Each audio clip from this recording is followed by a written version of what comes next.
Hello, everyone, and welcome once again to the Temple Institute Parsha class. My name is Gedalia Meyer, and I'm podcasting from Ma'ale Adumim in Israel. The future. If there is one thing in life that we really have to look forward to, it's the future. We all intuitively know what the future is, but none of us can state with certainty that it exists in any meaningful manner.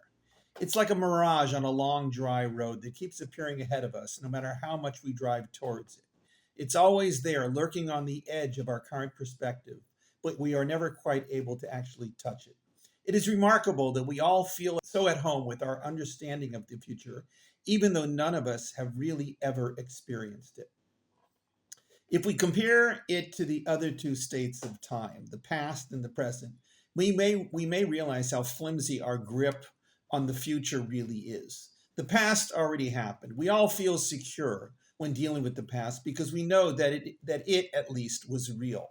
This, of course, assumes that we have a correct understanding of the past. When it comes to our own personal past, we feel that it is absolutely a part of who we are, however murky it may seem at times. We carry those experiences with us always, and it is not unusual that we find ourselves living in our past every bit as much as we live in the present. But we all know that it is an illusion. The past is gone and can never be recreated. Then there is the present, the only one of the three which can be called real in the true sense of the word.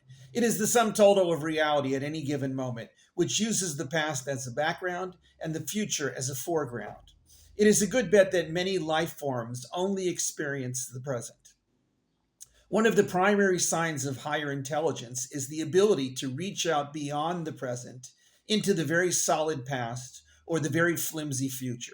But even with our mental capability to perform this almost divine miracle of perspective, we spend the bulk of our time in the present, even if it is gone before we know it.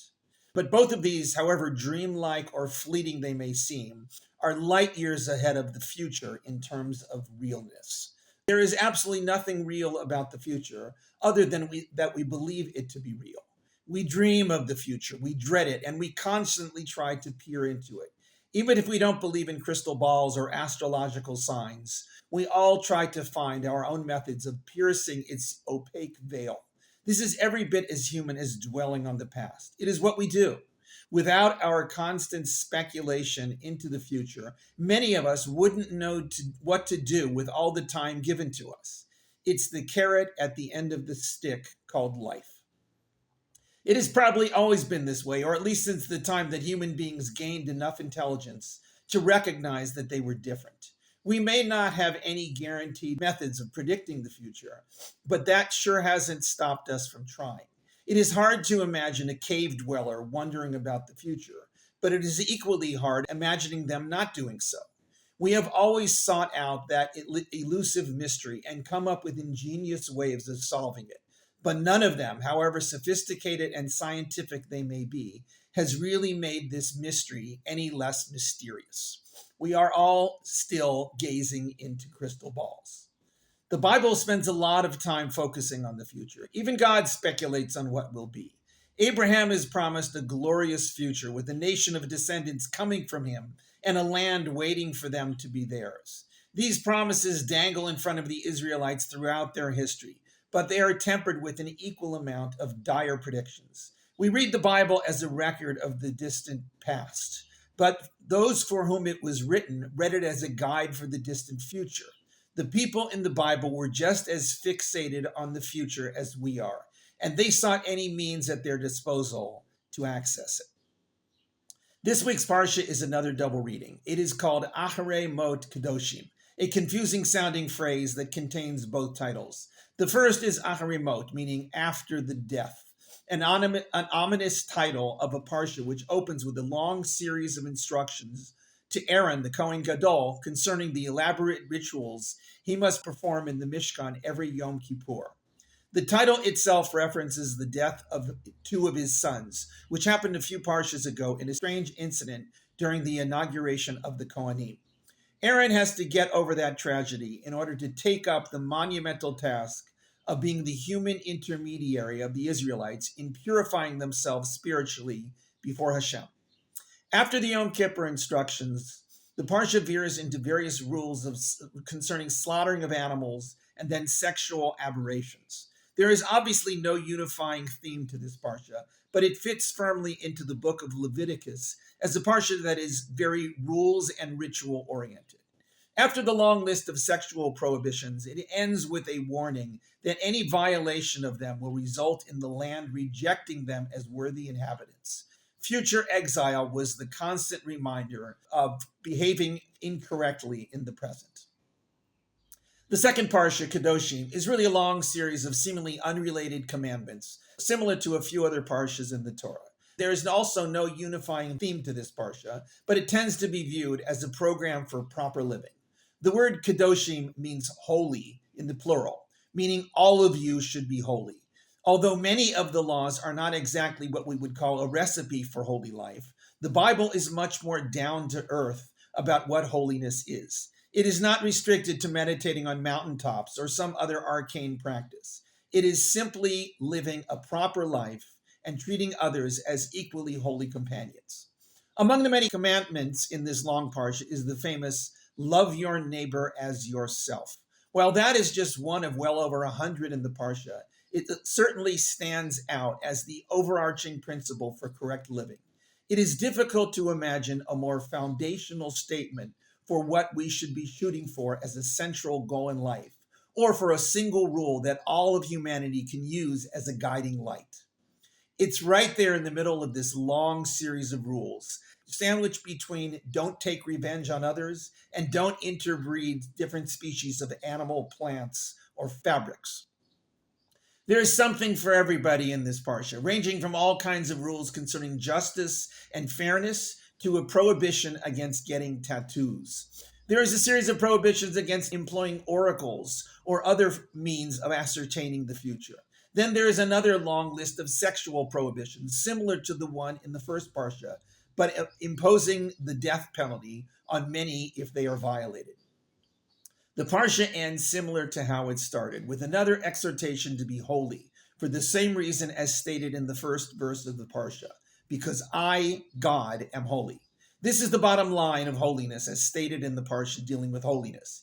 It really means striving to emulate God. We are going to forgo all of that holiness talk and focus on the obscure prohibitions against the use of oracles and other means of cutting around the natural order of things. This is not the only place in the Torah that these things are prohibited. The first verse dealing with this is found in the middle of a long series of commandments that have nothing to do with oracles. Quote, do not turn to Ovot and to Yidonim, and do not seek to become defiled with them. I am Hashem, your God. This prohibition is repeated a little later. Quote, the person who turns to Ovot and to Yidonim, lusting after them, I will direct my attention to that person and banish him from among his people. At the end of the parsha, this is again repeated with the penalty for such idolatry stated as death. While all this sounds very biblical in its harshness for stooping to this form of idolatry, it fits in with the general picture of the Torah in its crusade to stamp out all forms of foreign worship. These two specific forms, Ov and Yidoni, are singled out as particularly problematic. The reason for this is not clear, but later in the Bible, there is a story of a king of Israel, Saul, who secretly sought out the services of a woman who was a practitioner of the Yidoni ritual. He wanted to speak to his now deceased former advisor and prophet, Samuel, concerning what he should do about an upcoming war. The woman managed to conjure Samuel's spirit, but Saul didn't receive the inside information he was seeking. Samuel was angry that he had been improperly aroused from his afterlife. This was all after Saul himself had instigated a campaign to stamp out this very practice of using the occult to gain insight into the future. It seems that he was a bit of a hypocrite, prohibiting it for everyone else, but employing it secretly for himself. The general idea of these two forms of occult practices, Ov and Yidoni, is that they were specific means of accessing knowledge that wasn't available through the normal means of daily experience and reasoned thought. A good deal of this, and the specific case of Saul, had to do with seeing into the future. This was a biblical oracle. The Torah is absolutely clear that these methods are prohibited, as tempting to use as they may have been. Even a king of Israel who tried to eradicate them couldn't resist the temptation to use them. This doesn't mean that attempting to ascertain the future is prohibited. On the contrary, the Bible is loaded with prophecies of all kinds, some of which served as the primary sources for much of the future destiny of the Israelites and the Jews. Even the story with Saul reveals that these methods can be somewhat effective. What is prohibited is the use of these specific methods and others listed elsewhere that employed idolatrous or superstitious means to go about getting a peek at the future. The future is available to be penetrated, but only through the means sanctioned by God. We are permitted to speculate and to seek out what the future holds for us. We can use our minds to delve into this greatest of mysteries lying right at our doorstep.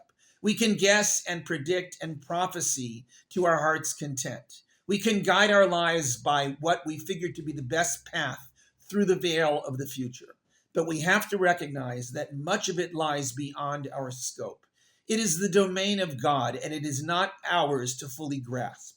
Attempting to attain some inside track to the future is the greatest of temptations, but there is a line drawn between reasonable speculation and peering into what should remain hidden. Revealing the future before its time is crossing that line. Shabbat Shalom.